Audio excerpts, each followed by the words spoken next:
Hey guys, this is Ride Dragon here for Closer to Godzilla, and I had the pleasure of going to Seattle recently in order to do a little bit of shopping.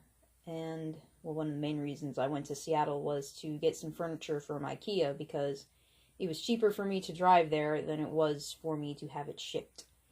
And in that process, Daniel and I decided to turn it into a bit of a shopping day since we don't get to go to Seattle very often because I'm 5 hours away from Seattle. And so I managed to find some good stuff. Let's go over what exactly I have. Alright, so first off here we have, I'm not even going to attempt to pronounce this dinosaur's name because I never did it right, so I just call it the Apache, which I do believe this is I know it's a Jurassic Park toy, I just can't pinpoint which movie it was, whether it was one or two. This was just something that I saw in a collector's toy shop for $2 because he's got some pretty bad damage on his hand, and I guess his feet? I don't know. The tag said the feet. I don't see anything wrong with it. He's missing a piece for the battle damage here, which I have never ever have been a fan of this battle damage, but after collecting all the Jurassic World toys, for some reason, just looking at the Jurassic Park stuff, it just started to grow on me for some reason. I'm not really sure why, it just did.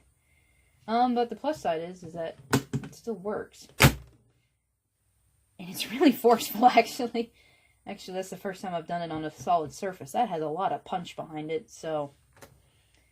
But yeah, I picked it up for $2 because of the damaged hand, and I kind of did just because the place we went to was in Everett, which is like 30 miles away, not 30 miles, 30 minutes away from Seattle.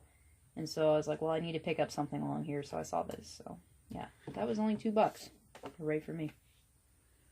Next up was a stop at Pink Gorilla Gaming, and I managed to get something I wasn't honestly all expecting or trying to find in Seattle. One of the main places I was trying to go to find stuff in Seattle was music shops and hobby shops for like toys and stuff, because I'm always looking for Godzilla and dinosaur stuff. But we saw Pink Gorilla Gaming, and so I kind of popped in there just trying to seeing whether or not I could find something that might interest me, and I did. I found Starlink Battle for Atlas for only $20, still new and sealed in the box, which now it's not because I took the R-Wing out. Which surprised the hell out of me because in my local area, the lowest I've seen it, at least brand new, at like Walmart, and Target's still selling it for MSRP, but at Walmart I think they brought it back down to $50. And I know on Amazon it was going for $30, and there was a local shop I saw that had just the R-Wing and the stand and the guns that went with it. This is a different gun, obviously. They had just the R-Wing, and Foxy is in it, for $20 alone without the game. And so when I saw this, I actually had to ask the owner if that was correct, because a part of me was just blown away finding it for only $20. It's a game that I have wanted to get because I do really like playing Star Fox games, and of course I really wanted to get the R-Wing statue, figure, thingy-majigger, whatever you want to call it. I really wanted to get it, but I was not willing to shell out $80 for it, and so thankfully my patience paid off, and I got it for only $20. Shortly after, the next day after I did, Daniel and I went to Target to pick up an accessory pack that I knew was on clearance, so that's where this gun came from, because the other one is still in the box, because I didn't like it as much, and I like these two instead, because it's kind of more even, and yeah, I could just take it off, but I kind of don't like this giant, black blob on the side, so instead I chose to leave the guns on. And also at Pink Gorilla Gaming, I managed to pick up some Pokemon Finger Puppet Gachapons finally. I've always seen these, and I finally decided to I picked up 3 because they had a deal, but the other one is for my friend G-Slayer. So I picked up Charizard and Salamence just for shits and giggles. I really wanted the Charizard, actually. I really liked it. But yeah, I'm pretty happy with that. I haven't played it yet because I haven't been able to download the content. As far as the R-Wing goes, it is really nice. I don't like how cheap it feels. Well, actually, no, it doesn't feel cheap. It actually does feel really sturdy. It's just the plastic I kind of wish was a little bit more, like the plastic on these actually feels more solid than this.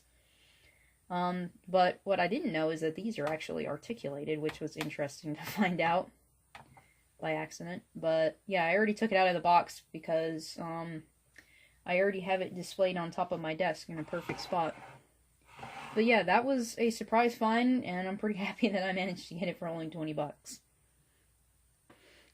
And last but not least, we have the Nine Inch Nails stuff that I managed to find.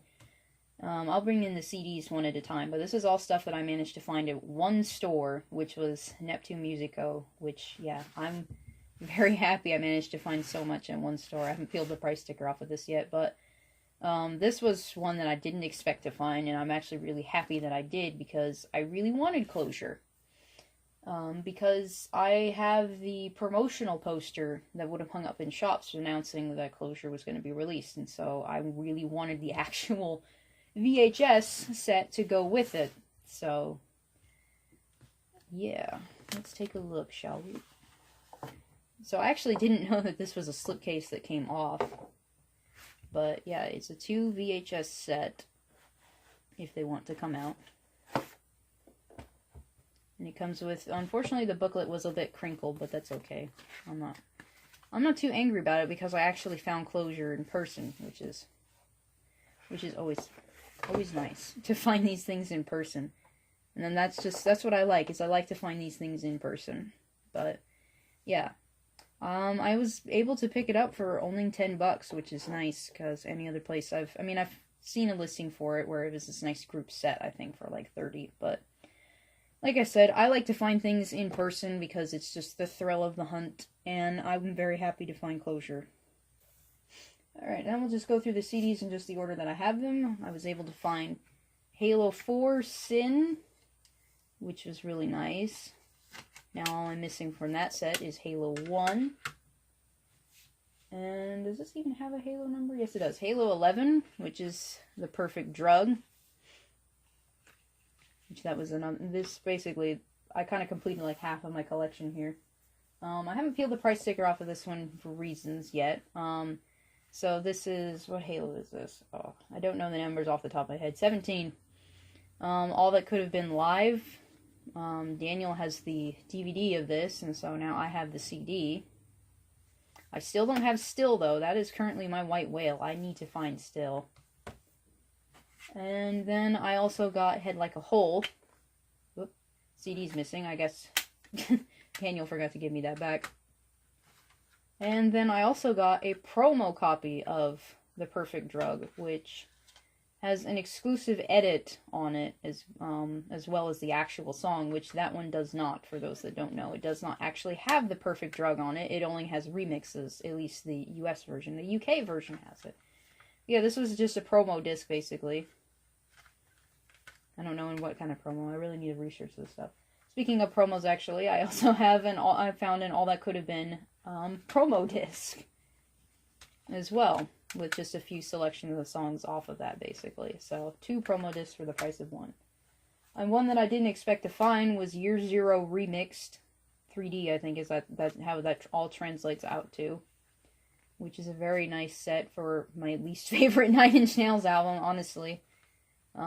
I mean, I haven't listened to it enough yet to really decide my opinion on it, but as it currently stands, it's my least favorite. I don't hate it. I should point that out. I do not hate it. It's just I haven't listened to it enough to really gouge an opinion on it, and so it's just kind of like, eh. But yeah, this is a CD-DVD set. I can't remember what the DVD has on it, but I was very happy to find that. And then another one to go with it is Every Day Is Exactly the Same, just the Digipack single, which was nice. Halo 21. Sorry, I'm forgetting the Halo numbers already. And then last but not least is March of the Pigs, the first one. I think there was only 2 releases of this, Halo 7. I actually did find the UK version of March of the Pigs at another store, but I decided not to pick it up, and I'm kind of regret doing that, because that one was in a digipack, which I really prefer digipacks, because they look nicer, in my opinion. Because even though they get beat up, at least they don't get so beat. I wish I kind of had the, my CD for Things Falling Apart on me at the moment, because that's pretty beat up. It's a good example of why I prefer digipacks over dual case, but jewel case, not dual case. So that is my Seattle haul. I'm pretty happy with it. There were one of the other reasons that we went to Seattle was to go to one of the Godzilla pop-up stores that was happening around the country, and it just so happened to be on the day that the bookstore was closed for inventory, which is not nice when you drove 5 hours in the morning in order to go to Seattle for pretty much half of that reason. The other half, like I said, was to get furniture. So, yeah, that was a huge bummer. But I managed to find a lot of Nine Inch Nails stuff, which I'm really, really happy about, because this stuff is not easy to find in person over in this area, aside from some neat promotional posters I was able to track down. So, yeah, that's my Seattle haul. Thank you for watching.